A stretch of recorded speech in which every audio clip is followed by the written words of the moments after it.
En el día de hoy, amigo oyente, llegamos al capítulo 34 de Isaías, y aquí nos encontramos al final de esta sección, la cual es la primera división del libro de Isaías.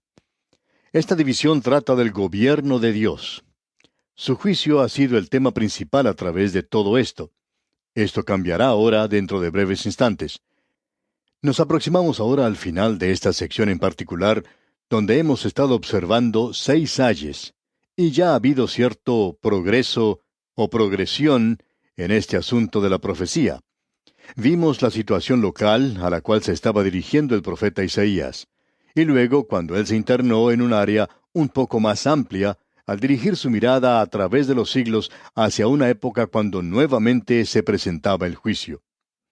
Esas cosas que estaban sucediendo en aquel entonces eran simplemente una figura de aquello que vendría, un período que el Señor Jesucristo había identificado como el período de la gran tribulación.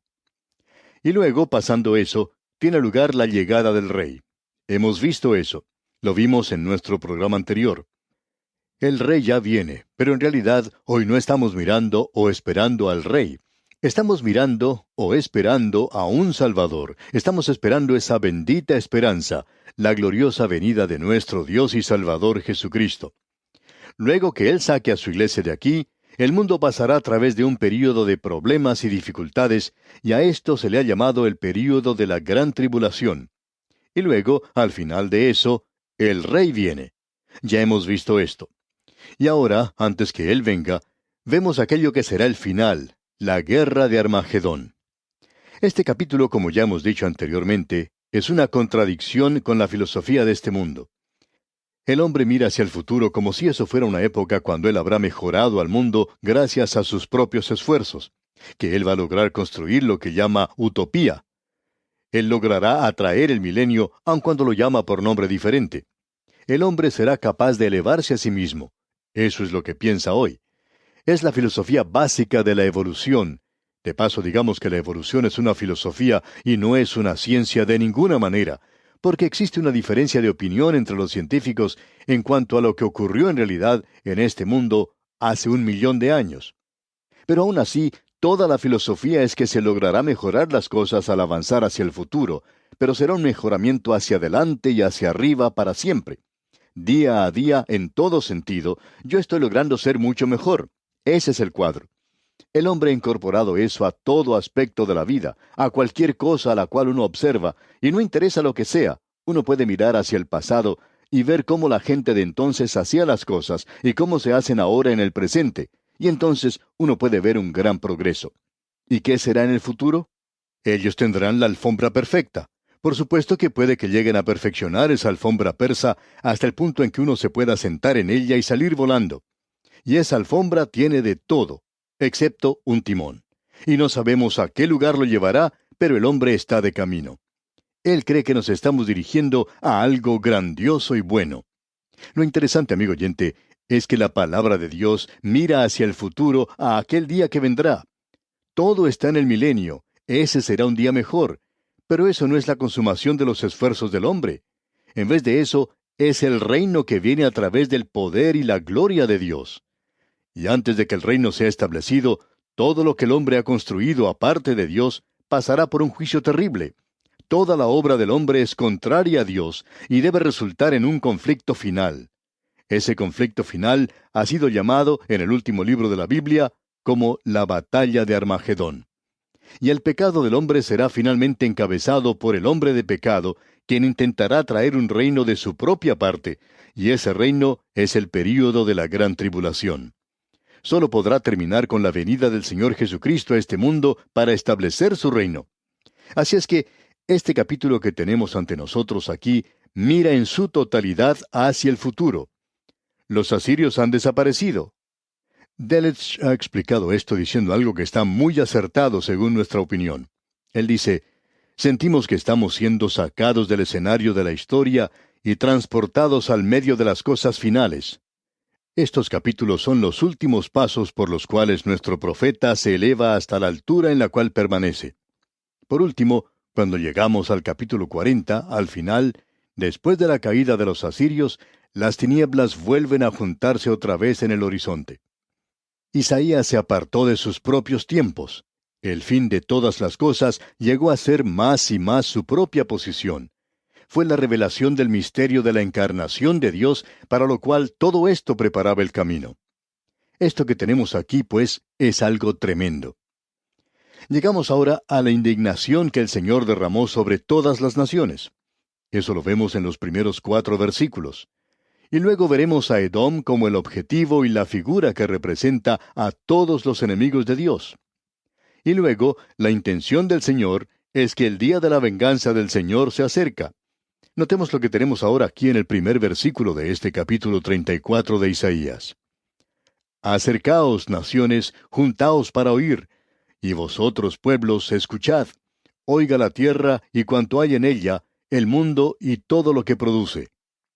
En el mismo comienzo del libro de Isaías, allá en el capítulo 1, versículo 2, Dios llamaba al cielo y la tierra para que fueran testigos de su juicio de su propio pueblo Israel. Ahora, en este capítulo, Dios llama solo a las naciones de la tierra para que sean testigos de su juicio final sobre todas las naciones, y aquí lo tenemos. Leamos el versículo 2. Porque Jehová está airado contra todas las naciones, e indignado contra todo el ejército de ellas. Las destruirá y las entregará al matadero. Notemos aquí las palabras que han sido seleccionadas para demostrar ese juicio. Dice que Jehová está airado, indignado, que Él destruirá a las naciones y las entregará al matadero. Estas son las expresiones de más dureza que posiblemente puedan ser usadas. Y el juicio es universal y es severo. No es solamente el tiempo de la tribulación de Jacob, sino que es el tiempo del sufrimiento de la tierra. Y nuestro Señor habló acerca de esto como una época de sufrimiento sin par en toda la historia del mundo. Las trompetas, los sellos y las copas que se mencionan en el libro de Apocalipsis, todos intensifican y confirman esto. Amigo oyente, sea usted creyente o no lo sea, la tierra en la cual usted y yo estamos viviendo hoy se está dirigiendo hacia el juicio de Dios. Ese juicio se acerca, y Dios dijo que se acerca sobre esta tierra. En lugar de un gran día para el hombre pecador, se acerca un tiempo de juicio sobre la tierra. Usted puede mirar a su alrededor hoy, y esta civilización y todo lo que usted puede ver tendrá que pasar bajo el juicio de nuestro Dios Todopoderoso. Luego en el versículo 3 de este capítulo 34 leemos, y los muertos de ellas serán arrojados, y de sus cadáveres se levantará hedor, y los montes se disolverán por la sangre de ellos. Creemos que este es uno de los versículos más terribles que tenemos en las Escrituras, y quizá por la descripción que tenemos nos parezca algo repelente. No podemos imaginarnos ninguna otra cosa que sea peor a esto. Amigo oyente, esto nos confirma lo que el Señor Jesucristo dijo, lo que el libro de Apocalipsis enseña, de que se acerca un juicio sobre esta tierra. Estamos seguros que hay muchas personas que dudan esto. Hace algunos años atrás se acercaba un huracán a la costa occidental de los Estados Unidos. Aún hoy uno puede observar esa zona donde castigó la tormenta y todo lo que existía en ese lugar fue prácticamente destruido por el temporal. Aún luego de pasar varios años, no existe nada allí. En ciertos lugares, los bosques fueron completamente destruidos y quitados de esa zona. En ese lugar existía una casa y un grupo de personas estaba viviendo en ella, y esta gente decidió quedarse en ese lugar, aun cuando se dieron cuenta que la tormenta iba a ser algo peligroso. En lugar de escapar de la zona, decidieron tener una fiesta y beber cerveza. En lugar de salir de ese lugar, se emborracharon todos, y todos ellos perecieron en la tormenta.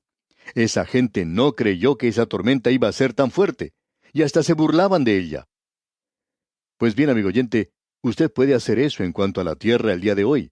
Pero, amigo oyente, la palabra de Dios dice que el juicio se acerca para esta tierra. Y esta sección que estamos leyendo aquí enfatiza eso. Notemos ahora lo que dice el versículo 4 de este capítulo 34 de Isaías. Y todo el ejército de los cielos se disolverá, y se enrollarán los cielos como un libro, y caerá todo su ejército, como se cae la hoja de la parra, y como se cae la de la higuera. Cuando usted ve que esta hoja se cae del árbol, usted puede tomar un poco de cemento y volverla a pegar, pero eso no va a dar ningún resultado. No va a permanecer allí, no va a vivir otra vez. El juicio se acerca. Usted no puede evitar que llegue, y no hay nada en este mundo que usted pueda hacer. Solamente una cosa. Asegúrese de llegar al lugar de refugio. Asegúrese de eso. De esta forma, entonces podrá escapar de la tormenta. Asegúrese, amigo oyente, que usted va a escuchar lo que Dios tiene que decir, y recuerde que el Señor Jesucristo es un refugio cuando viene la tormenta, y esa tormenta se acerca sobre este mundo. Ese es el cuadro que tenemos aquí ante nosotros. Ahora, en el versículo 5, él comienza hablando en sentido figurado. Allí dice, porque en los cielos se embriagará mi espada. He aquí que descenderá sobre Edom en juicio y sobre el pueblo de mi anatema. Aquí se habla de la espada de Dios en el cielo. Eso es importante de notar en esta parte. Cuando usted y yo tomamos la espada aquí, es por motivo de venganza o por otra clase de motivo. Pero cuando Dios la toma, amigo oyente, es para traer justicia sobre esta tierra. La espada de Dios en el cielo está lista para caer. Él lo dice, y aquí se menciona a Edom, y Edom es Esaú, y Esaú representa la carne. Representa a toda la humanidad que está en Adán. Está en rebelión contra Dios y contra el pueblo de Dios. Dios dijo, a Esaú he aborrecido. Dios juzgará a Edom, porque esa gente está contra Dios y contra el pueblo de Dios y contra la Biblia y contra lo bueno y contra todo aquello que es correcto. Dios dice que Él va a juzgar. Quizás a usted no le agrade esto, amigo oyente, pero usted tendrá que discutir eso con el Señor. No es necesario que lo haga con nosotros porque esto es lo que Él dice en su palabra. Ahora la intención del Señor se presenta comenzando con el versículo 8 de este capítulo 34 de Isaías, donde leemos, porque es día de venganza de Jehová, año de retribuciones en el pleito de Sión. Este es el día de la venganza de Jehová. Veremos esto nuevamente en el capítulo 63 de Isaías. Y uno no puede hacer nada para detener esto. Es tan imposible de detener como si usted quisiera detener a un tren con su propia mano. Eso es algo imposible. Se acerca sobre este mundo, amigo oyente, porque Dios dice que las cosas tienen que ser corregidas. Él tiene que detener el mal y al hombre que se revela aquí en esta tierra.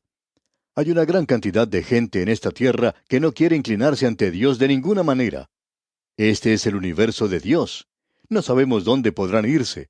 Él tiene solo un lugar para esta gente, que es el que se llama infierno. Ahora usted puede pensar en esto como le plazca, amigo oyente, pero es un lugar mucho peor que si fuera nada más que algo hecho de fuego. Ese es el cuadro que tenemos aquí. Ahora no vamos a entrar en detalles. Usted puede leer esto por sí mismo. La palabra de Dios es infalible, y su palabra, amigo oyente, no pasará. El Señor Jesucristo dice que todo esto va a ser cumplido.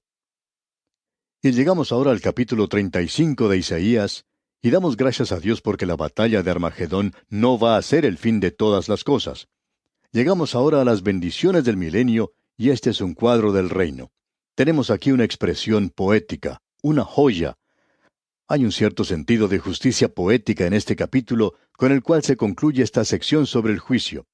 Los fuegos del juicio ya se han apagado, la espada de justicia está envainada, la noche de los problemas de este mundo ha finalizado, y la mañana de las delicias del milenio ha llegado. Esta sección finaliza en el tema de la paz sobre la tierra en abundancia y en prosperidad. El método de Dios ha sido el de pasar a través del sufrimiento a la paz, a través de la noche a la mañana, a través del juicio a la salvación, a través de las lágrimas al gozo de la mañana. La calma de este capítulo es un contraste con las tormentas del juicio de los últimos capítulos que acabamos de observar.